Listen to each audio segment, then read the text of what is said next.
Price lord. നിങ്ങളെല്ലാവരെയും blessed മോർണിംഗിലേക്ക് യേശു ക്രിസ്തുവിൻ്റെ നാമത്തിൽ സ്വാഗതം ചെയ്യും.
പ്രിയരെ, അനുഗ്രഹിക്കപ്പെട്ട ഒരു പ്രഭാതം കൂടെ നമ്മുടെ ജീവിതത്തിൽ അനുവദിച്ചു തന്ന വലിയവനായ ദൈവത്തെ നമുക്ക് ഒരുമിച്ച് ചേർന്ന് നന്ദി പറയാം. എത്ര പേർ പറയും, ഞാൻ നിന്നതല്ല, എൻ്റെ ദൈവം എന്നെ നിർത്തിയതാണ്? ഒന്നുകൂടെ പറഞ്ഞു കഴിഞ്ഞാൽ 2026 ഫെബ്രുവരി മാസം 7-ാം തീയതി വരെയും എന്നെയും എൻ്റെ കുടുംബത്തെയും കണ്ണിലെ കൃഷ്ണമണി പോലെ സൂക്ഷിക്കുകയും വിടുവിക്കുകയും ചെയ്ത വലിയവനായ ദൈവത്തിന് നന്ദി പറഞ്ഞുകൊണ്ട് ഈ പ്രഭാത ചിന്തയിലേക്ക് അടുത്തു വരാം. എൻ്റെ ഇന്നലകളെ മാത്രമല്ല, എൻ്റെ നാളകളെയും അറിയുന്ന ദൈവം.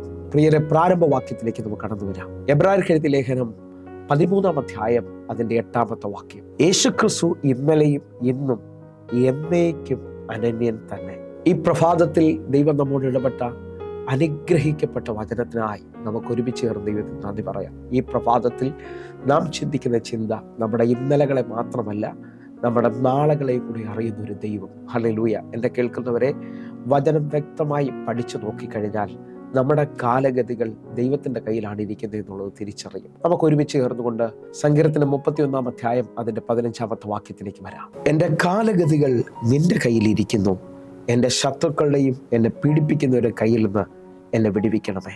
ഈ വാക്യം ആഴമായി ഈ പ്രഭാതത്തിൽ നാം ചിന്തിക്കുകയാണ്. എൻ്റെ കാലഗതികൾ നിന്റെ കയ്യിലാണ്, ദൈവത്തിൻ്റെ കയ്യിലാണ് ഇരിക്കുന്നത്. ഇംഗ്ലീഷിൽ ആ തുടക്കം നിങ്ങളൊന്ന് ശ്രദ്ധിച്ചു നോക്കിയേ. My times are in your hand. എൻ്റെ സമയം നിന്റെ കയ്യിലാണ് ഇരിക്കുന്നത്. അതാണ് അതിൻ്റെ ആഴം. എന്നെ കേൾക്കുന്നവരെ, വല്ലാതെ ഭാരപ്പെടുന്നു, ജീവിതത്തിനകത്ത് എങ്ങും എത്തിയില്ല, ഇനി ഒരു മറുപടി ഇല്ല എന്നൊക്കെ പറഞ്ഞുകൊണ്ടിരിക്കുമ്പോൾ, പല വിധത്തിൽ വഴി അടഞ്ഞു പോയവർ, ജീവിതത്തിനകത്ത് ഉയർച്ചയില്ലാതെ, ആ നന്മ കാണാതെ, ആരൊക്കെയോ ഇന്നലകളിൽ വഴിയടച്ചു എന്ന് പറഞ്ഞുകൊണ്ട് ഭാരപ്പെടുന്നവർ ഈ പ്രഭാതത്തിൽ എന്നെ കേൾക്കുമ്പോൾ വ്യക്തമായി തിരിച്ചറിയുക, എൻ്റെ സമയം ദൈവത്തിൻ്റെ കയ്യിലാണ് ഇരിക്കുന്നത്, എൻ്റെ കാലഗതികൾ ദൈവത്തിൻ്റെ കയ്യിലായിരിക്കുന്നത്. ഇന്നലകളിൽ വഴിയടച്ചതോ അല്ലെങ്കിൽ മുമ്പിൽ ഒരു സാധ്യതയില്ലെന്ന് പറയുന്നവരുടെ കയ്യിലല്ല, എൻ്റെ ദൈവമാണ് നിനക്ക് വേണ്ടി അടുത്ത മണിക്കൂറിൽ ചിലത് ചെയ്യാൻ പോകുന്നത്. കാരണം ഞാൻ ഈ ബൈബിളിൽ ഏറ്റവും കൂടുതൽ ഇഷ്ടപ്പെടുന്ന 1-2 വാക്യങ്ങളുണ്ട്. ആ വാക്യങ്ങളിലേക്ക് നമുക്ക് ഒരുമിച്ച് ഓടി വരാം. യെശയ്യാ പ്രവാചകന്റെ പുസ്തകം 44-ാം അധ്യായം അതിൻ്റെ 6-ാമത്തെ വാക്യം. ഇസ്രായേലിന്റെ രാജാവായ യഹോവ, അവൻ്റെ വീണ്ടെടുപ്പുകാരനായ സൈന്യങ്ങളുടെ യഹോവ ഇപ്രകാരം അരുളി ചെയ്യുന്നു, ഞാൻ ആദ്യനും അന്ത്യനുമാകുന്നു, ഞാനല്ലാതെ ഒരു ദൈവവുമില്ല.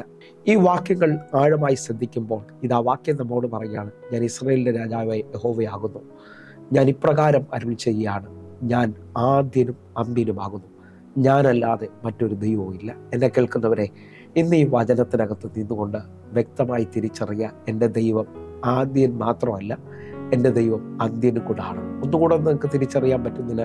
യെശയ്യാ പ്രവാചകന്റെ പുസ്തകം 46-ാം അധ്യായം അതിൻ്റെ 10-ാമത്തെ വാക്യം. ആരംഭത്തിൽ തന്നെ അവസാനവും പൂർവ്വകാലത്ത് തന്നെ മേലാൽ സംഭവിക്കാനുള്ളതും ഞാൻ പ്രസ്താവിക്കുന്നു, എൻ്റെ ആലോചന നിവർത്തിയാകും, ഞാൻ എൻ്റെ താല്പര്യമൊക്കെയും അനുഷ്ഠിക്കും എന്ന് ഞാൻ പറയുന്നു. നിങ്ങൾ ശ്രദ്ധിച്ചു നോക്കിയേ, നമ്മുടെ ദൈവത്തിൻ്റെ പ്രത്യേകത, അവൻ ആരംഭത്തിൽ തന്നെ അവസാനം കണ്ടവനാണ്. അങ്ങനെ ഉണ്ടെങ്കിൽ ഈ മണിക്കൂറുകൾ ഭാരപ്പെടുന്നവർ, ജീവിതത്തിനകത്ത് എല്ലാം തീർന്നു, ഇനി ഒരു മറുപടി ഇല്ല എന്നൊക്കെ പറഞ്ഞുകൊണ്ട് നിൽക്കുമ്പോൾ, നിനക്ക് വേണ്ടി ഒരു കിഴക്കൻ കാറ്റിൽ വഴി തുറക്കാൻ എൻ്റെ ദൈവത്തിന് കഴിയും. ഇന്ന് നിങ്ങൾ മുമ്പോട്ട് പോകുമ്പോൾ നിങ്ങളുടെ ജീവിതത്തിനകത്ത് ആഞ്ഞടിക്കുന്ന തിരമാലകളെയും കാറ്റിനെയും എൻ്റെ ദൈവത്തിന് അവസാനിപ്പിക്കാൻ കഴിയും.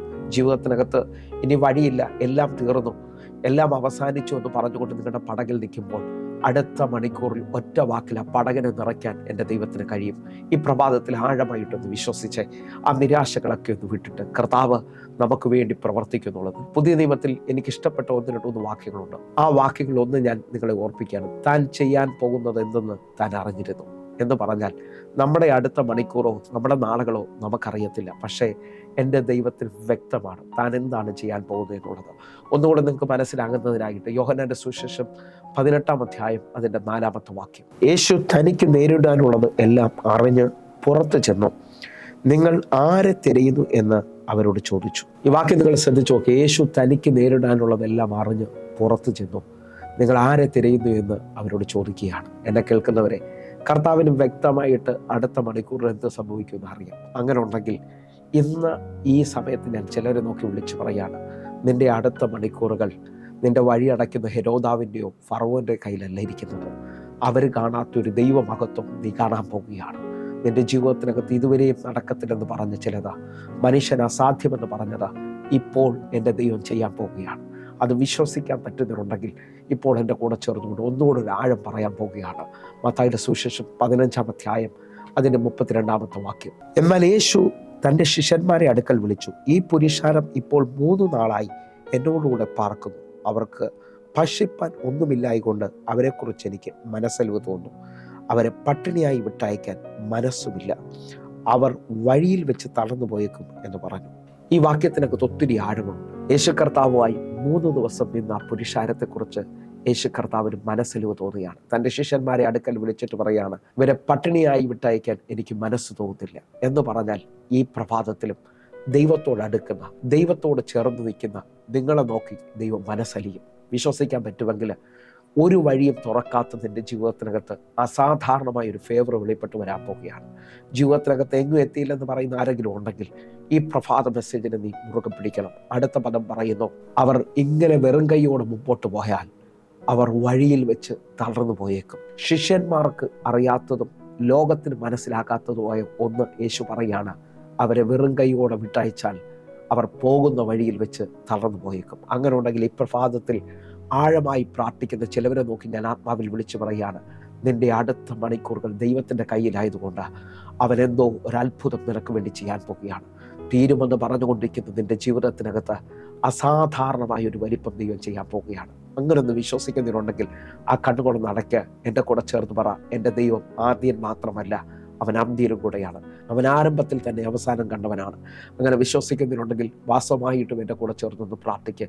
ഒരു ദൈവപ്രവൃത്തി നിങ്ങളുടെ ജീവിതത്തിനകത്ത് വെളിപ്പെട്ട് വരട്ടെ. എല്ലാ കണ്ണുകളും അടച്ച് നമുക്ക് പ്രാർത്ഥിക്കാം.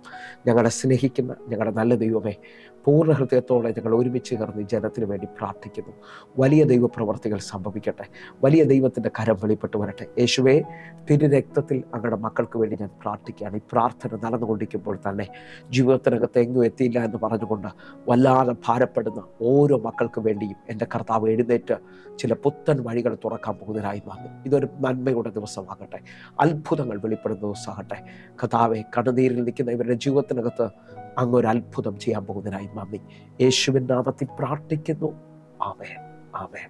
എന്നെ കേൾക്കുന്നവരെ, ഈ പ്രഭാത സന്ദേശം നിങ്ങൾക്ക് അനുഗ്രഹം എന്ന് ഞാൻ വിശ്വസിക്കുന്നു. എന്നെ കേൾക്കുന്നവരെ, ഈ പ്രഭാത സന്ദേശം നിങ്ങൾക്ക് ഇഷ്ടമായെങ്കിൽ നമ്മുടെ യൂട്യൂബ് ചാനൽ സബ്സ്ക്രൈബ് ചെയ്യും, ഫേസ്ബുക്കിലേക്ക് നിങ്ങൾ ജോയിൻ ചെയ്യണമെന്ന് ഉറപ്പിക്കുന്നു. അതേപോലെ നിങ്ങളുടെ കയ്യിൽ ഈ ലഭിച്ച ലിങ്ക് നിങ്ങൾക്ക് ഒരാൾക്ക് കൂടെ അയച്ചു കൊടുത്താൽ ആ വ്യക്തി ഈ മെസ്സേജിലൂടെ ആയിരിക്കാം ഇന്ന് വിടുതലിലേക്ക് വരുന്നത്. ദൈവത്തിൻ്റെ വചനത്തിന് ബന്ധനമില്ലാത്തത് കൊണ്ട് അനേക ജീവിതത്തിനകത്ത് ഈ ദൈവവചനത്തിന് അത്ഭുതത്തെ ചെയ്യാൻ പറ്റും. നിങ്ങളൊന്ന് തയ്യാറായാൽ ചില ജീവിതങ്ങൾ നന്മ കാണാൻ പോവുകയാണ്. ഞാൻ ആത്മാവിൽ വിളിച്ചു പറയാണ്, നിങ്ങളൊരു അത്ഭുതമാണ്. നിങ്ങൾ ഈ കാണുന്ന നമ്പറിൽ വിളിച്ച് നിങ്ങളുടെ പ്രാർത്ഥന വിഷയങ്ങൾ അറിയിക്കണമെന്ന് ഓർപ്പിക്കുന്നു. അതേപോലെ തന്നെ എല്ലാ ദിവസവും വൈകിട്ട് നമുക്ക് സൂമിൽ ആരാധനയുണ്ട്. നിങ്ങളെ ഞാൻ ക്ഷണിക്കുന്നു, കടന്നു വരണമെന്ന് ഓർപ്പിക്കുന്നു. ആമേൻ.